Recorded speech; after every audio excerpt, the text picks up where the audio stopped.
Start. नमस्कार प्यारे साथियों, मैं कुमार मुन्ना आप सभी को स्वागत करता हूं KMGS ग्लोबल क्लासेस में। तो हम फिर से देखेंगे आज अपने सेशन क्या है। आज देखेंगे फिर से PYQ यानी प्रीवियस ईयर क्वेश्चन के बारे में फिर से हम लोग देखेंगे।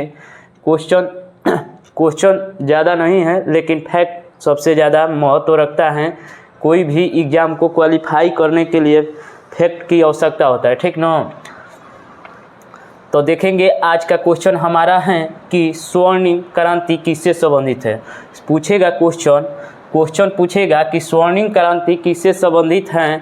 तो ऑप्शन पहले देखेंगे, उसके बाद हम लोग आंसर टिक करेंगे। पहला ऑप्शन में दिया है रेशम कीट पालन का अध्ययन, रेशम कीट। और दूसरा में दिया है उद्यान कृषि।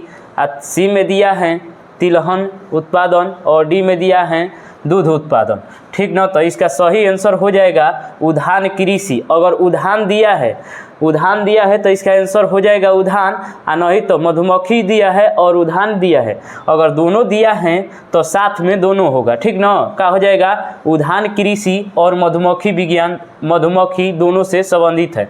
वहीं यहाँ पर क्वेश्चन पूछेगा कि मधुमक्खी पालन का अध्ययन किस में किया जाता है। तो एपीकल्चर में। एपीकल्चर में किसका अध्ययन किया जाता है, तो मधुमक्खी पालन का अध्ययन किया जाता है। वहीं पूछे सेरीकल्चर में किसका अध्ययन किया जाता है, तो रेशम कीट का पालन का अध्ययन किया जाता है। किस में, एपीकल्चर, सेरीकल्चर में, ठीक ना। सेरीकल्चर में किसका अध्ययन किया जाता है, रेशम कीट का अध्ययन किया जाता है। वहीं पूछेगा तिलहन उत्पादन किस क्रांति से है, तो पीली क्रांति से है। पीली क्रांति का संबंध पूछेगा किससे है, तो तिलहन उत्पादन से है। वहीं पूछे हम श्वेत क्रांति का संबंध किससे है। क्वेश्चन पूछता है, ठीक ना। क्वेश्चन क्या पूछता है कि श्वेत क्रांति किससे संबंधित है।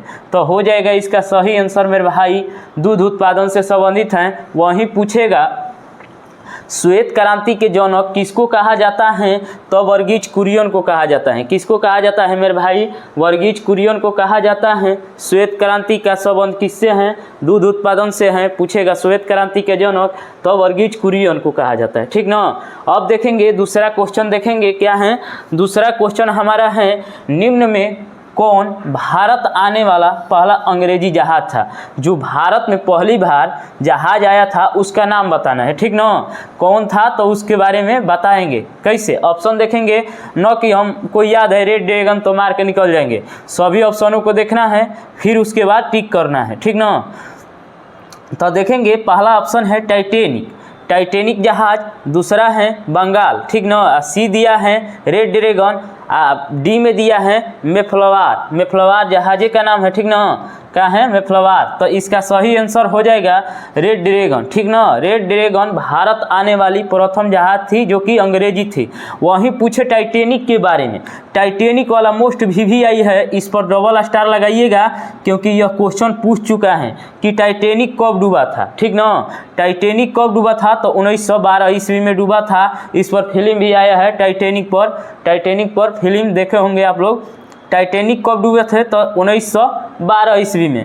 यह कहाँ की थी, अंग्रेजों की, ब्रिटेन की जहाज थी, ठीक ना।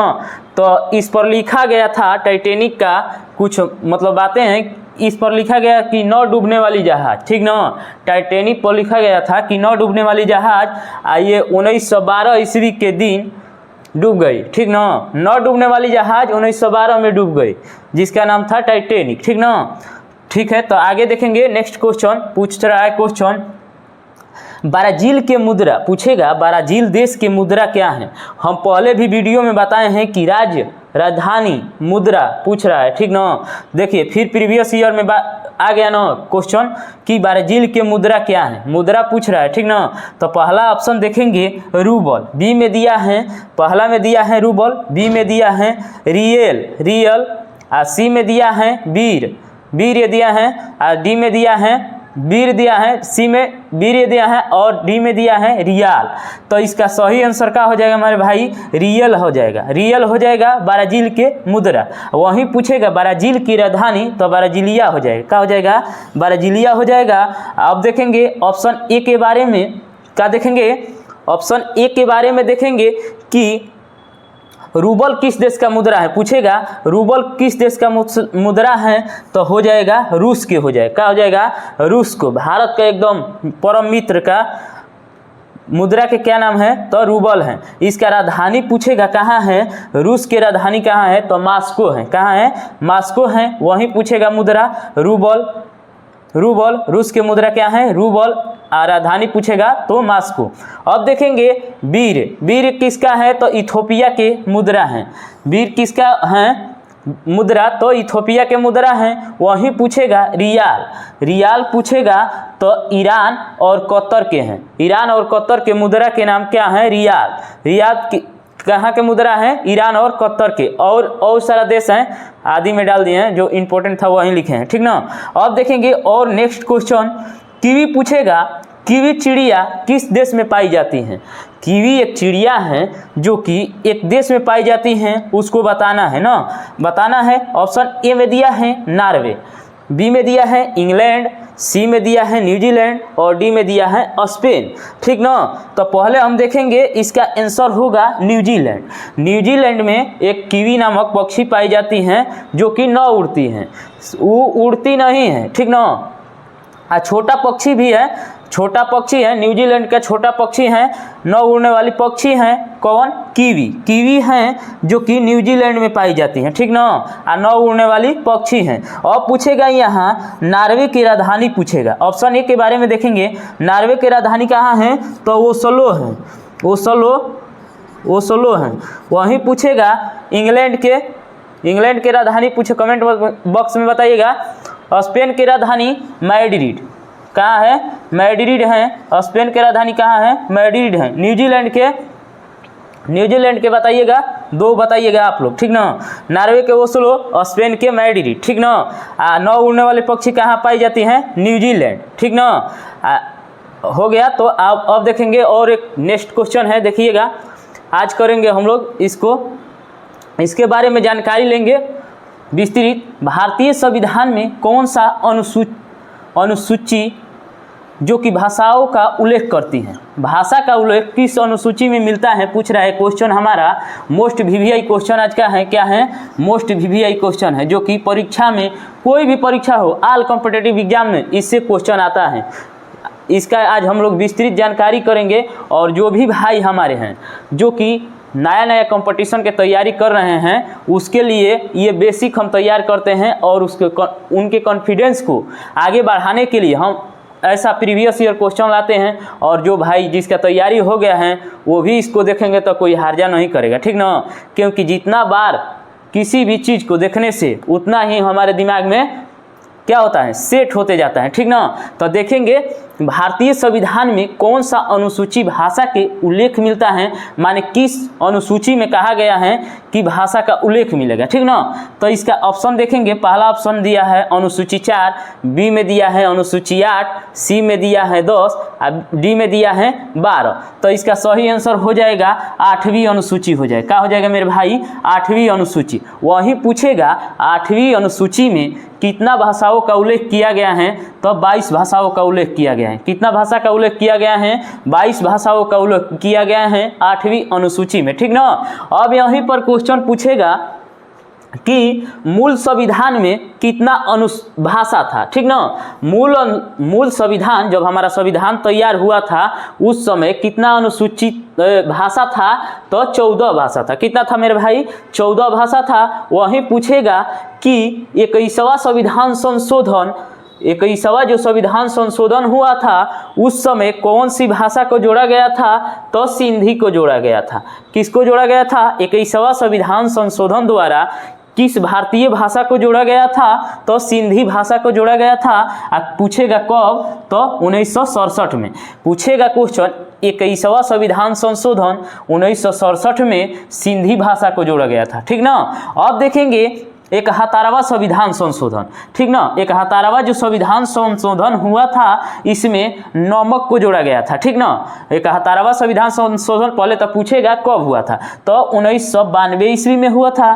कब हुआ था मेरे भाई? 1992 ईस्वी में। इसमें कितने भाषा को जोड़ा गया था? तो 3 भाषा को जोड़ा गया था। तो जिसका ट्रिक है नमक, ठीक ना। तो 9 से हो जाएगा नेपाली, म से हो जाएगा मणिपुरी, क से हो जाएगा कोंकणी। तो नेपाली, मणिपुरी, कोंकणी को कब जोड़ा गया था? 71वां संविधान संशोधन 1992 ईस्वी में जोड़ा गया था, ठीक ना। क्लियर हुआ ना।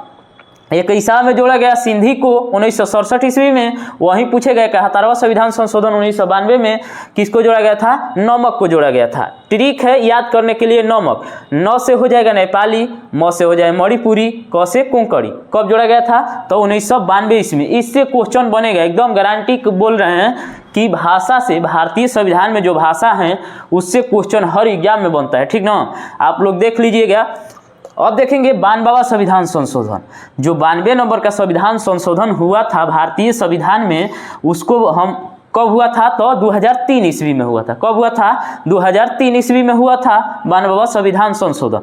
तो इसमें जोड़ा गया था 4 भाषा को जोड़ा गया था, ठीक ना। कितने भाषा को जोड़ा गया था, 4 भाषा को जोड़ा गया था।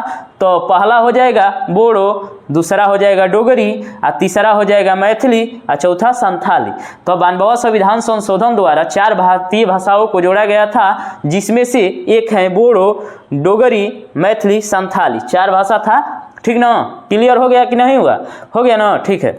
अब देखेंगे लास्ट क्वेश्चन आज का, डॉक्टर राजेंद्र प्रसाद कितने वर्ष तक भारत के राष्ट्रपति रहे, ठीक ना। कितने वर्ष तक अपना कार्य भारत की सेवा में बिताए, तो इसका सही आंसर हम लोग देखेंगे कैसे, ऑप्शन के अनुसार देखेंगे, ठीक ना। तो ऑप्शन ए में दिया है 6, बी में दिया है 8, और सी में दिया है 12, और डी में दिया है 5। तो इसका सही आंसर क्या हो जाएगा मेरे भाई, 12 वर्ष तक भारत की राष्ट्रपति के पद पर अपना कार्य निभाए थे, ठीक ना। आई कहाँ के थे, बिहार के थे। हमारा बिहार जिंदाबाद था, है और रहेगा, ठीक ना। यहाँ वीरों की धरती है क्या, बिहार। बिहार कोई भी बोलता है वीरों की धरती है। यहाँ पर वीर जवान ही तैयार होते हैं, ठीक ना। इनका पूछेगा जन्म कहाँ हुआ था, तो जीरादेई गांव में हुआ था। कहाँ हुआ था, हमारे राजेंद्र प्रसाद जी के जन्म पूछेगा कहाँ हुआ था, तो बिहार में हुआ था। और कौना गांव में, तो जीरादेई गांव में, ठीक ना। तो आपका बेसिक के लिए हम ऐसे क्वेश्चन लेकर आते हैं जो मेरे भाई आजकल बिहार पुलिस के नया तैयारी कर रहे हैं, या मतलब कुछ समय से कर रहे हैं, जो कि मतलब उसका बेस मजबूत नहीं है, ठीक ना। तो उसका बेस मजबूत कराते हैं हम, ठीक ना। मतलब अगर वीडियो आपको अच्छा लग रहा है तो प्लीज़ लाइक कीजिए भाई, ठीक ना। पसंद दिखाइए अपना, मैं कंटेंट लेकर आता हूँ, ठीक ना। भले क्वेश्चन कम रहता है लेकिन फैक्ट अधिक रहता है, ठीक ना। कंटेंट लेकर आता हूँ, ठीक ना। आपके परीक्षा के दृष्टि से अति महत्वपूर्ण प्रश्न लेकर आते हैं हर दिन, हर वीडियो में इससे बेहतर करने को सोचता हूँ, ठीक ना। तो चलिए, सभी को लव यू, थैंक यू, जय हिंद, जय भारत, ठीक ना।